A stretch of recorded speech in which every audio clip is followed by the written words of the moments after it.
दोस्तों, जिस तरह से मध्य प्रदेश के रतलाम में मुसलमान दो बच्चे को जबरन मारा गया और जबरन उनको अल्लाह कहने पर पीटा गया और जय श्री राम के नारे उनके द्वारा लगवाया गया। इस मामले को लेकर असदुद्दीन ओवैसी के बड़े बड़े नेता अब अपना मुंह खोलना शुरू कर दिए हैं। हालांकि ओवैसी के बारे में आप जानते हैं कि जब भी जहां भी मुसलमानों पर जुल्म होता है तो सबसे पहले अगर किसी की जुबान खुलती है, अगर कोई नेता उसके हक में या उसके खिलाफ आवाज उठाता है तो उसका नाम असदुद्दीन ओवैसी है। ओवैसी के एक हिंदू पंडित उत्तर प्रदेश के जिला गाजियाबाद के पंडित मनमोहन झामा को आप जानते ही हैं।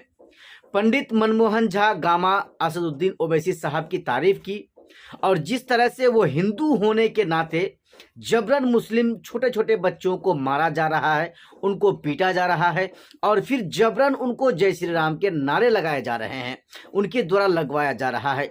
इस बात को लेकर उन्होंने कहा है कि कहां से ये भारत जिस तरह से और गैर मुस्लिमों के द्वारा, हालांकि वो भी एक हिंदू है, लेकिन वो इस तरह से कहा है कि ये कहाँ का इंसाफ है कि छोटे छोटे बच्चों को मारा जाए और उसको अल्लाह अकबर कहने पर उसको पीटा जाए और जबरन उसी बच्चे से जय श्री राम के नारे लगवाए जाए।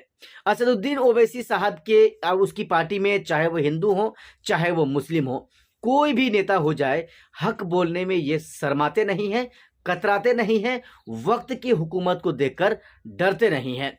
बात दरअसल यह है कि रतलाम में मध्य प्रदेश में रतलाम एक जगह का नाम है जहां पर एक युवक दो मुस्लिम छोटे छोटे बच्चों को मारता है, पीटता है और जबरन उनको यानी है जय श्री राम के नारे लगवाने पर मजबूर उनको किया जाता है।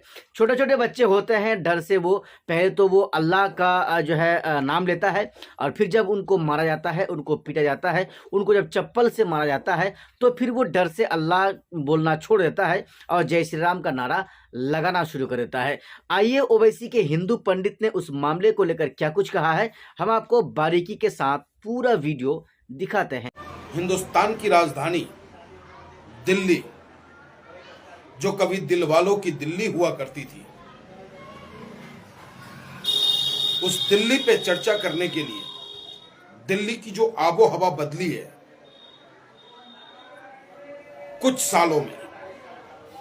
सालों में दिल्ली तो पहले दलालों के हाथों में जाता है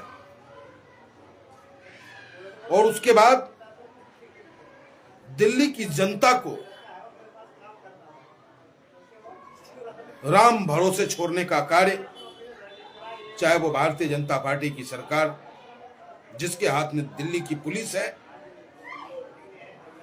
या फिर वो आम आदमी पार्टी जिसके हाथों में जेल है, जेल से खेल,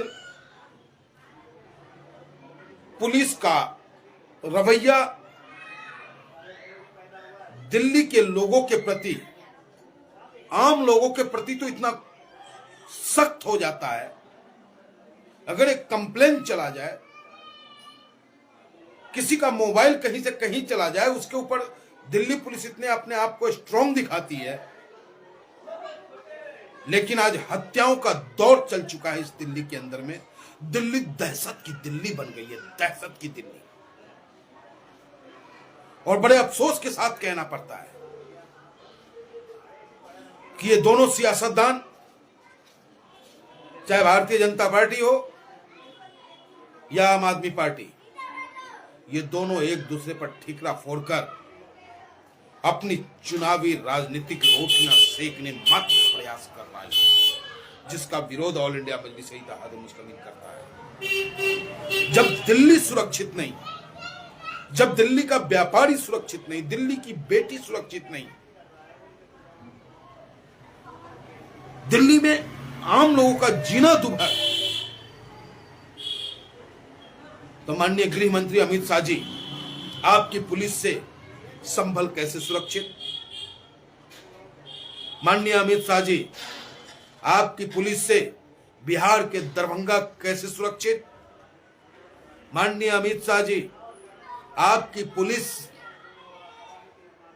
क्या कर रही है जब रतलाम में 3 बच्चों को जबरन पीट पीट कर उसे जय श्री राम कहलाने कार्य किया जा रहा है?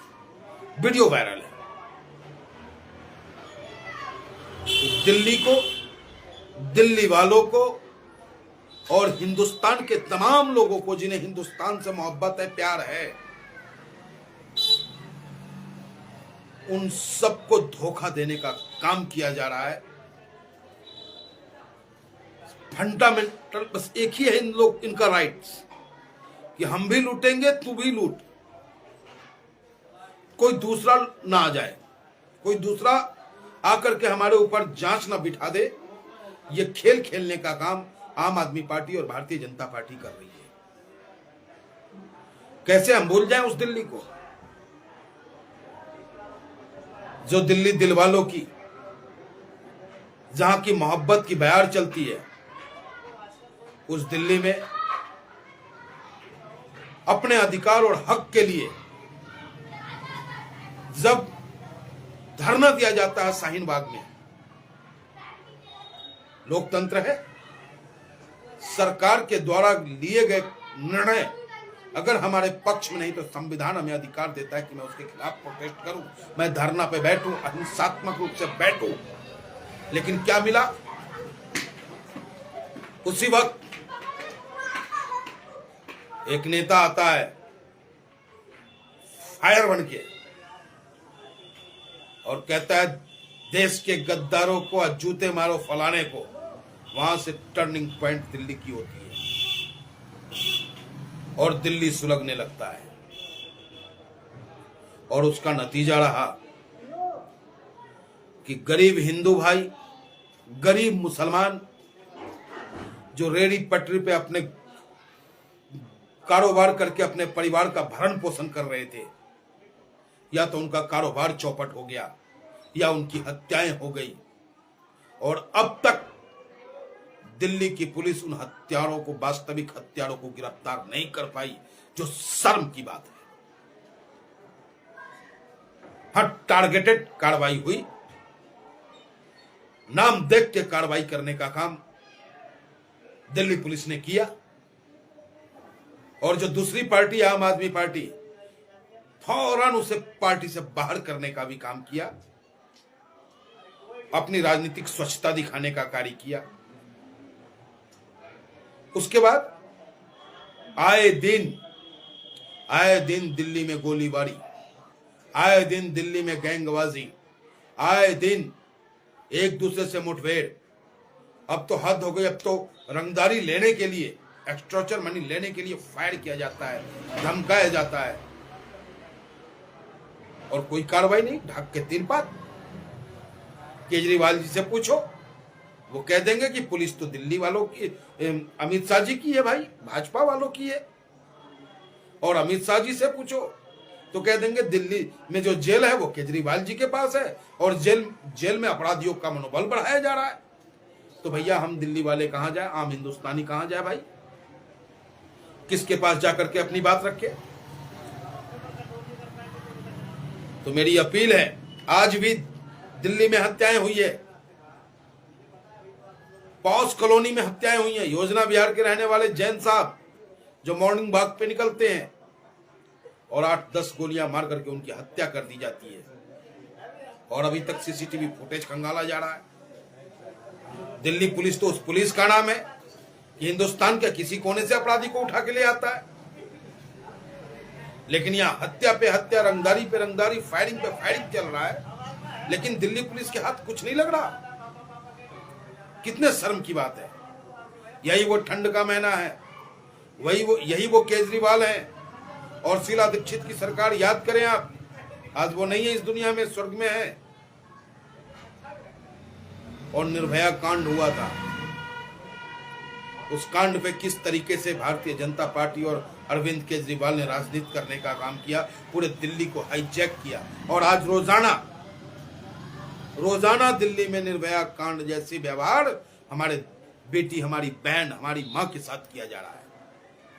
और न भारतीय जनता पार्टी की आंखें खुल रही है, न आम आदमी पार्टी की जुबान से कोई आवाज निकल रहा है। तो ये बातें हम दिल्ली वासियों को समझना होगा। ये बातें हिंदुस्तान की आवाम को समझना होगा, क्योंकि दिल्ली में जब भी कोई घटना घटती है तो उसका असर पूरे हिंदुस्तान में होता है। और दिल्ली से चली हुई आग कभी संभल में लगती है, कभी बरेली में लगती है, कभी बिहार में लगती है, और रतलाम में तो जबरन थप्पड़ मार मार करके जय श्री राम बुलवाने का काम किया जाता है। आखिर ये कट्टरता क्यों परोसा जा रहा है? पूछता है ऑल इंडिया मजलिस इत्तेहादुल मुस्लिमीन। ऑल इंडिया मजलिस इत्तेहादुल मुस्लिमीन महंगाई पे बात करना चाहती है, ऑल इंडिया मजलिस इत्तेहादुल मुस्लिमीन बेरोजगारी पे बात करना चाहती है, ऑल इंडिया मजलिस इत्तेहादुल मुस्लिमीन भाईचारा और एकता पे बात करना चाहती है। लेकिन ये लोग, ये मक्कार लोग हम हिंदुस्तानियों को भटकाने का कार्य कर रहा है। तो मेरी अपील है, दिल्ली में होने वाले चुनाव में सोच समझ करके अपने मत का दान करें आप, क्योंकि एक तरफ सिर्फ आरोप ही आरोप, एक दूसरे पे आरोप लगाने का कार्य कर रहे हैं। अगर सच्चा सेवक और अच्छा सेवक चुनना है तो मैं तो चाहूंगा कि हमारी पार्टी के राष्ट्रीय अध्यक्ष बैरिस्टर असदुद्दीन ओवैसी साहब दिल्ली में अपने सेवक को उतारें। और आप दिल्ली वासियों से मेरी अपील है कि जाति धर्म को देख करके वोट डालना बंद कर दें। आप वोट डालना है, अच्छे और सच्चे ईमानदार नेता के नेतृत्व में अपने वोट का दान करें। आप दिल्ली को अगर नहीं बचा पाए हम, दिल्ली अपराध मुक्त नहीं हो पाया, दिल्ली भ्रष्टाचार मुक्त नहीं हो पाया, दिल्ली पॉल्यूशन मुक्त नहीं हो पाया, जमुना जी पॉल्यूशन मुक्त ना हो पाए अब तक, और इन सब से अगर मुक्ति पाना है आपको, तो ऑल इंडिया मजलिस इत्तेहादुल मुस्लिमीन का जो भी प्रत्याशी आपके समक्ष आए, पतंग चुनाव चिन्ह है, यह सुरक्षा और सम्मान की गारंटी देता है। हमें जाति के चश्मों से देखना बंद कर दें आप लोग, हिंदुस्तानी की नजरों से हमें देखें।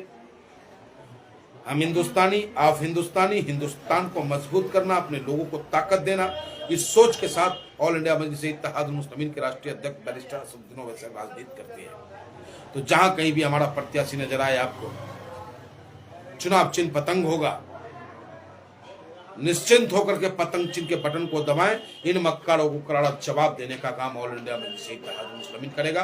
दिल्ली में फिर वही शांति होगी, दिल्ली में वही भाईचारगी होगी, दिल्ली में पॉल्यूशन मुक्त दिल्ली होगा, दिल्ली का जमुना जी पॉल्यूशन मुक्त होगा, जिससे कि हम पूर्वांचल और बिहार वासी वहां छठ पूजा कर सकेंगे। बहुत तकलीफ हो रही है दिल्ली में इस तरीके की घटना को देखते हुए, और उस जैन परिवार के साथ इस दुख की घड़ी में ऑल इंडिया मजलिस इत्तेहादुल मुस्लिमीन है। परमपिता परमेश्वर से मैं प्रार्थना करता हूं कि इस दुख की घड़ी में उन जैन साहब के परिवार को साहस दे, मजबूती दे, और जिन्होंने भी उनकी हत्या की है, जिसने भी उनकी हत्या की है, उनको उनके अंजाम तक पहुंचाने तक उनमें हौसला बना रहे, और निश्चिंत रहें। आपके साथ ऑल इंडिया मजलिस इत्तेहादुल मुस्लिमीन है। जब कभी भी आपको जरूरत महसूस हो, ऑल इंडिया मजलिस इत्तेहादुल मुस्लिमीन का हर कार्यकर्ता आपके साथ कंधे से कंधा मिलाकर आपकी लड़ाई को लड़ने का काम करेगा। जय हिंद।